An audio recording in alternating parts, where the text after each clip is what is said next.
नमस्कार जय जगन्नाथ आम चैनल को आपण मानकु बहुत बहुत स्वागत। सांग माने लुण एवं हलदीर एही उपाय द्वारा शत्रुर विनाश हेब। शत्रु रक्तर लुह कांदिब। जदि आपणकु शत्रु माने समस्या रे पकाउछंती, शत्रु पीड़ा द्वारा आपण सर्वदा चिंतित रहुछंती किंबा कौनसी गुप्त शत्रु जे कि पिठी पछरे रही आपणकर क्षति करिबाकु चाहुछंती, आपणक जीवन रे बारंबार किछि ना किछि समस्या शत्रु द्वारा लागि रहुछि। जदि आपणकु लागुछि कि आपणकर शत्रु आपणक उपरे कौनसी प्रकारर तंत्र मंत्रर क्रिया कराइछि, गुणीगारेणी बा कला जादूर प्रभाव आपणक घर उपरे रहुछि, तेबे तंत्र शास्त्र एवं ज्योतिष शास्त्र अनुसारे एही छोट उपायटिकु निश्चय पालन करंतु। लुण एवं हलदी गुंडर एही उपाय द्वारा शत्रु विनाश होइजिब। शत्रु आपणक सहित शत्रुता करिबा भूलिजिब। सबु किछि जानिबा पई भिडियोटिकु स्किप न करी शेष पर्यंत निहाती देखंतु एवं चैनलटिकु सब्सक्राइब करी कमेंट बॉक्स रे श्रद्धापूर्वक जय श्री हनुमान निश्चय लिखंतु। एही गुप्त उपाय को केवल तांत्रिक एवं ज्योतिष्क माने तंत्र क्रिया पाई प्रयोग करिथांती। सांग माने अल्प हलदी गुंड एवं अल्प धला लुण नेई एही स्थान रे भसाई दियंतु। एहा परे शत्रु पश्चाताप करिब, कांदिब एवं आपणक गोड़ धरिब। सांग माने जदि आपण गुप्त शत्रु बा स्पष्ट शत्रु मानक पाई सबु बेले चिंता रे रहुछंती, शत्रु माने तंत्र क्रिया जादू तटका करी आपणकु अनेक समस्या रे पकाउछंती, तेबे ए रामबाण उपाय द्वारा आपणक शत्रु मानकर विनाश हेब। बेले बेले शत्रु माने सामना सामनी आसी आपणकु हैराण करिथांती, आपणकु गाली गुलज करिथांती, अन्य लोक मानक सामना रे आपणकु तळकु पकाइबाकु चेष्टा करिथांती। चाकिरी क्षेत्र हेउ बा व्यवसाय स्थल रे सबुठारे शत्रु माने आपणकु हैराण करुछंती, शत्रु माने आपणक बंचिबा मुश्किल करि देउछंती, तेबे एही छोट उपाय द्वारा शत्रु मानंकु नष्ट भ्रष्ट करी हेब। एही उपाय करिला परे शत्रु आपणक सह शत्रुता भाव रखिब नाही। सांग माने एहा कली जुग अटे। एठारे समस्ते आपणकर बंधु नुहंती किंबा समस्ते आपणकर शुभचिंतक होई पारिबे नाही। मुख्यतः जणे व्यक्ति बंधु भावरे ही आपणक जीवन रे प्रवेश करिथाए एवं से आपणकर उन्नति सफलता देखि ईर्षा भाव रखे एवं परवर्ती समय रे आपणकर शत्रु पालटी जाए। से गुप्त शत्रु होई पारे किंबा सामना सामनी प्रहार करुथिबा शत्रु मध्य होई पारे। से शत्रु आपणकर पाख पड़िसा रे होई पारे, आपणकर व्यावसायिक प्रतिद्वंदी होई पारे किंबा आपणक परिवारर केही सदस्य मध्य होई पारे। सांग माने जेउ सबु शत्रु सामनारु आसी आक्रमण करिबाकु चेष्टा करे, आपण ताठारु चेष्टा कले बंची जाई पारिबे। मात्र गुप्त शत्रु जे कि आपणक सम्मुखरे मिठा मिठा कथा कहुथिब एवं पिठी पछरे प्रहार करिब, सेमिति शत्रु ठारु निजकु बंचाइबा कष्टकर होई पड़े। सेमाने आपणक पिठी पछरे गुणीगारेणी तंत्र मंत्रर क्रिया कराई आपणकु नष्ट भ्रष्ट करिबाकु चेष्टा करंती। सेमाने आपणकु तलितलांत हेबार देखिबाकु पसंद करंती। गुप्त शत्रु सर्वदा आपणक घर उपरे, व्यवसाय उपरे नचेत आपणक शरीर उपरे तंत्र क्रिया एवं जादू तटकार प्रयोग कराई थांती। उदाहरण जदि घर उपरे तंत्र क्रिया प्रयोग करा जाई थाए, तेबे घरे कलह अशांति सृष्टि हुए। घरर सदस्य मानक मध्यरे मनांतर मतांतर लागी रहे। घरर उन्नति संभवपर होई न थाए। जदि शत्रु आपणक उपरे तंत्र क्रिया कराई थाए, तेबे आपणकर शरीर अचानक भावरे खराब होई थाए।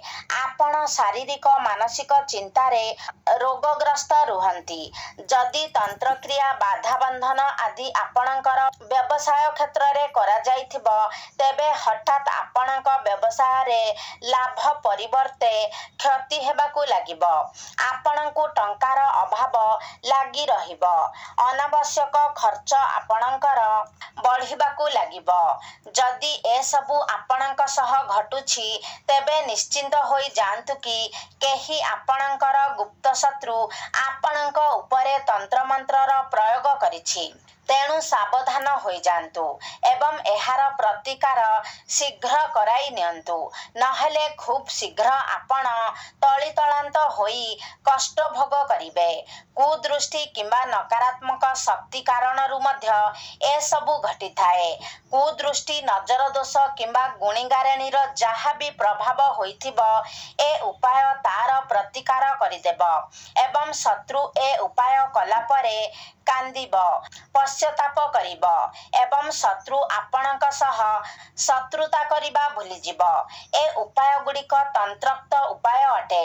ଚୁପଚାପ ହୋଇ ଏକ ନିର୍ଜନ କୋଠରୀ ଭିତରେ ଆପଣ ଏ ଉପାୟଟିକୁ ପାଳନ କରିବା ଉଚିତ। ପୁରୁଷ କିମ୍ବା ମହିଳା ଉଭୟ ଏ ଉପାୟ ପାଳନ କରିପାରିବେ। ସାଙ୍ଗମାନେ, ଶତ୍ରୁମାନେ 1 ହୁଅନ୍ତୁ କିମ୍ବା 10 କିମ୍ବା 100, ଏ ଉପାୟ ଦ୍ୱାରା ସମସ୍ତ ଗୁପ୍ତ ଶତ୍ରୁ, ସ୍ପଷ୍ଟ ଶତ୍ରୁ ସମସ୍ତେ ବିନାଶ ହୋଇଯିବେ। ତାଙ୍କ ଦ୍ୱାରା ଯେଉଁ ତନ୍ତ୍ରକ୍ରିୟା କରାଯାଇଥିବ, ତାହା ବିଫଳ ହୋଇଯିବ।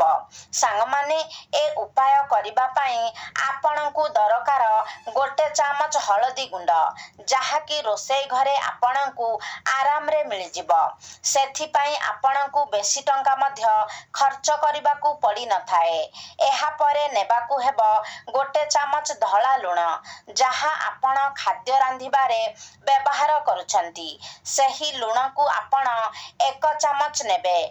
1 ଚାମଚ ହଳଦୀ ଗୁଣ୍ଡ ଏବଂ 1 ଚାମଚ ଲୁଣକୁ ଏକ ପ୍ଲେଟରେ ନେଇ ଗୋଟିଏ ରୁମକୁ ଚାଲିଯାଆନ୍ତୁ। ଘରର ଏକ ରୁମରେ କବାଟ ବନ୍ଦ କରି ଏ ଉପାୟଟିକୁ ପାଳନ କରନ୍ତୁ, ଯାହାଦ୍ୱାରା ସେ କୋଠରୀରେ ଆପଣଙ୍କୁ କେହି ବି ଡିଷ୍ଟର୍ବ କରିବେ ନାହିଁ କିମ୍ବା କୌଣସି ପ୍ରଶ୍ନ ପଚାରିବେ ନାହିଁ। ନଚେତ୍ ଘର ଲୋକଙ୍କୁ ପୂର୍ବରୁ ହିଁ କହି ରଖନ୍ତୁ କି ଏ ଉପାୟ କଲାବେଳେ କେହି ଆପଣଙ୍କୁ ଡାକିବେ ନାହିଁ କି କୌଣସି ପ୍ରଶ୍ନ ପଚାରିବେ ନାହିଁ। ଆପଣ ସେ କୋଠରୀରେ ଚଟାଣରେ ଦକ୍ଷିଣ ଦିଗକୁ ମୁଖ କରି ବସିଯାଆନ୍ତୁ। ଏହି ହଳଦୀ 1 ଚାମଚ ଏବଂ 1 ଚାମଚ ଲୁଣକୁ ଆପଣ ନିଜ ଡାହାଣ ହାତରେ ଧରନ୍ତୁ। ତାପରେ ଆଖି ବନ୍ଦ କରି ଶତ୍ରୁକୁ ମନେ ପକାନ୍ତୁ। ଶତ୍ରୁର ନାମକୁ ନେବାକୁ ହେବ। ମନେ ମନେ 108 ଥର ଶତ୍ରୁର ନାମକୁ ଉଚ୍ଚାରଣ କରନ୍ତୁ। ଯଦି ଗୁପ୍ତ ଶତ୍ରୁ ଆପଣଙ୍କୁ ସମସ୍ୟାରେ ପକାଉଛନ୍ତି, ଯାହାର ନାମ ଆପଣ ଜାଣିନାହାନ୍ତି, ତେବେ ଆପଣ ମନେ ମନେ ସର୍ବଶତ୍ରୁନାଶ, ସର୍ବଶତ୍ରୁନାଶ ବୋଲି ଉଚ୍ଚାରଣ କରିବେ। ଏହାପରେ ସେ ହଳଦୀ ଏବଂ ଲୁଣକୁ ନିଜ ଉପରୁ 7 ଥର ଉତାରି ଆଣନ୍ତୁ। ଏହାପରେ ନିଜ ଘରର ୱାଶ ବେସିନ୍ କିମ୍ବା ସିଙ୍କକୁ ଯାଇ ସେହି ହଳଦୀକୁ କିମ୍ବା ଲୁଣକୁ ଧୋଇ ଦିଅନ୍ତୁ। ଲୁଣ, ହଳଦୀକୁ ୱାଶ ବେସିନ୍ କିମ୍ବା ସିଙ୍କରେ ପକାଇବା ସମୟରେ ଶତ୍ରୁର ନାମ ନେବେ। ନଚେତ୍ ସର୍ବଶତ୍ରୁ ନାମ, ସର୍ବଶତ୍ରୁ ନାମ ବୋଲି 7 ଥର ଉଚ୍ଚାରଣ କରିବେ। ଏ ଉପାୟ କଲା ପରେ ସମସ୍ତ ନକାରାତ୍ମକ ଶକ୍ତିର ପ୍ରଭାବ, ଗୁଣିଗାରେଣୀ, କଳାଜାଦୁର ପ୍ରଭାବ ଏ ହଳଦୀ ଏବଂ ଲୁଣ ଭିତରକୁ ଚାଲି ଆସିବ, ଯାହାଦ୍ୱାରା ସେ ଯାଦୁ ତଟକାର କୁପ୍ରଭାବ ସମାପ୍ତ ହୋଇଯିବ। ବ୍ୟାପାର ସ୍ଥଳରେ ନକାରାତ୍ମକ ଶକ୍ତି ବା ନଜର ଦୋଷକୁ କାଟିବା ପାଇଁ ଆପଣ ସେ ସ୍ଥାନରେ ରହି ଏ ଉପାୟଟିକୁ ପାଳନ କରନ୍ତୁ।